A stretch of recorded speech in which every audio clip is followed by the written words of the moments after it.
This time, patient comes to your clinic with sharp shooting pain in his tooth, hasn't slept all night due to this intense pain, and may or may not carry a bottle of cold water at the site of tooth pain.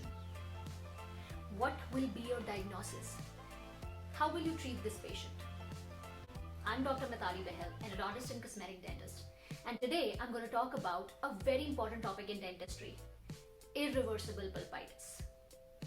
In my last video, I shared briefly about irreversible pulpitis, which refers to persistent inflammatory condition of the pulp caused by a noxious stimuli. The inflammation being severe, in which the pulp does not have the capacity to return to its normal or healthy form, necessitating root canal therapy. If this is left untreated, it will progress towards pulp necrosis and apical periodontitis. But do you ever wonder that why does this happen? What causes severe inflammation of the pulp leading to this intense tooth pain? Well, the predominant irritant of the pulp is the microorganisms. Bacteria and their byproducts enter the pulp via caries, trauma, fracture of the cusp, percolation around the restoration, periodontal disease. Second common cause is untreated reversible pulpitis. Patients neglecting or procrastinating tooth pain in the initial stage, in which pain goes away within seconds of removal of the stimuli. This reversible condition, if left untreated, progresses to irreversible condition. Other causes of pulp inflammation can be mechanical, chemical, or thermal iatrogenic errors. For a dentist, diagnosing this condition is apparently very simple. So will you directly jump towards root canal treatment? Or will you follow the 5 steps of diagnosis? Remember, inappropriate diagnosis instigates inappropriate treatment. Number 1, listen to the patient and take history. Listening serves as important clues to identify whether the pulp is in its acute stage, chronic stage, or is it necrosis. It helps the clinician to guide as to which diagnostic test is to be performed. Moreover, taking medical history is equally important. So in case of irreversible pulpitis, patient will complain of sharp, shooting and lingering pain after the removal of the stimulus, which means that it takes minutes to several hours for pain to subside after the stimulus has been removed. Usually, analgesics are required to stop pain. But in later chronic stages, pain becomes dull, boring, gnawing and throbbing. Second, pain will be spontaneous, which means continuous pain unprovoked by any stimuli.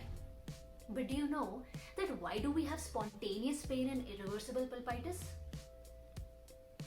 That's because the inflammation present in the pulp tissue causes exudation, with consequent increase in the intrapulpal pressure, thus causing continuous unprovoked pain. Third, ask for aggravating and relieving factors.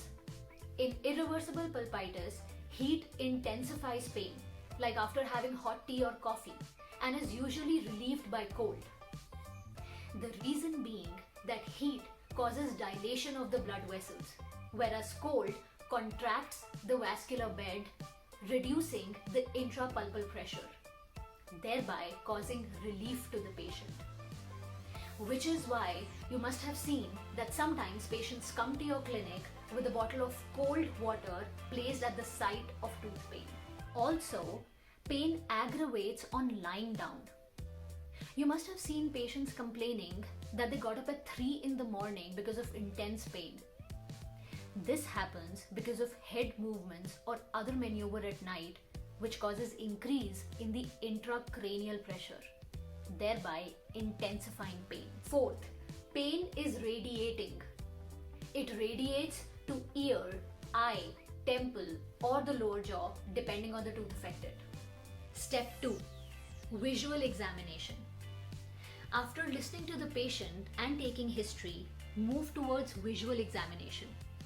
On inspection, you might see deep cavity exposing the pulp, any old or new restoration, fracture of the cusp exposing the pulp. Also, don't forget to look for trauma from occlusion. Number 3, percussion test. In irreversible pulpitis, usually tenderness on percussion is positive. The reason being increased intrapulpal pressure. Gently tap on the tooth either with the handle of the instrument or a gentle finger pressure is enough to elicit a response. But do you remember that in my previous video I mentioned that tenderness on percussion indicates spread of the infection in the periodontal ligament? In irreversible pulpitis, as the disease progresses or in the later stages if it is left untreated, the infection spreads in the periodontal ligament and the percussion test becomes positive. And at this time, it is called pulpitis with apical periodontitis. Number 4, take a radiograph. Radiographs in this case may arguably be the most reliable of all diagnostic tests. The radiolucency provides information of the extent of the carious lesion, presence of interproximal caries or secondary caries which is not visible during visual examination. The periapical area shows normal appearance in the beginning, but a slight widening of the periodontal ligament may be evident in advanced stages of pulpitis. But I've seen that in some cases, despite these diagnostic aids, identifying the tooth responsible for pain can be difficult. Like in this case, patient complains of severe pain in the right upper quadrant but cannot identify which tooth is it. Is it right second molar, first molar, or the second premolar? Quick question. Do you know that patients with pulpal disease in the later stages have difficulty in locating the diseased tooth? And do you know why does this happen? That's because the pulp has few or no proprioceptive fibers. Also, there is extensive branching of the dental nerve axons. Well, it's up to the skill of the dentist to correctly diagnose the origin of the pulp disease. That is where the role of vitality test comes into play. Number 5, vitality test. We can perform cold test and patient will experience lingering pain. But remember, I mentioned in the beginning that in case of irreversible pulpitis, heat intensifies pain. For locating the tooth, perform heat test. Warm gutta percha must be applied to the cervical area of the tooth. That's where the enamel, which is a poor conductor of heat, is thinner, so response will be rapid. The tooth with pulpitis will experience intense, unbearable and lingering pain. Use cold water to stop pain, or in some cases a shot of LA is required. Quick fact, if the tooth is necrosed, heat application produces no response. Also, in case of irreversible pulpitis, electric test is not very helpful. In this case, in the upper right second molar, heat intensified pain. Tenderness to percussion was negative. Diagnosis is acute irreversible pulpitis or symptomatic irreversible pulpitis with normal apical tissues. First molar had no pulpitis. Second premolar, heat intensified pain. Percussion test in this case was positive. Diagnosis is acute irreversible pulpitis or symptomatic irreversible pulpitis with acute apical periodontitis, also called as symptomatic apical periodontitis. Please don't get confused with the names. Before finishing this video, let me discuss the last thing with all of you.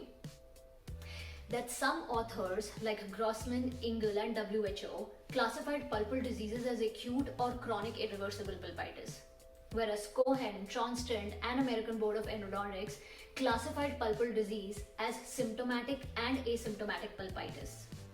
Acute irreversible pulpitis is the sudden sharp shooting and lingering pain. That's how the dictionary defines the word acute. something that's severe and intense. The word chronic, on the other hand, means something which is persisting for a long time. So inflammation of the pulp persisting for a long time becomes chronic. Chronic stage has less severe symptoms as compared to acute stage. Like patient in its chronic stage will complain of dull, throbbing, gnawing and boring pain. In other books, you will see the terms symptomatic and asymptomatic pulpitis. Symptomatic irreversible pulpitis refers to a pulpal state characterized by clinical symptoms. Asymptomatic irreversible pulpitis, on the other hand, just as the name suggests, is the pulpal state in which cases have no clinical symptoms. But on visual examination, it reveals deep caries or trauma exposing the pulp. All of these conditions require root canal treatment. Well, all the wonderful dentists out there watching this video, I'm hoping that by now you all are clear about the key points of irreversible pulpitis. But don't stop here. Use this knowledge to apply on your patients. If possible, rush to your friend and discuss about pulpitis. This in turn will enhance your own knowledge. Just like I say, learn, talk and share endo. For questions, go ahead and comment below. We'll be happy to help you back. For more educational videos, subscribe to my YouTube channel, Dentistry for You. Also, you can find me on Instagram, LinkedIn and Quora, Dentistry for You.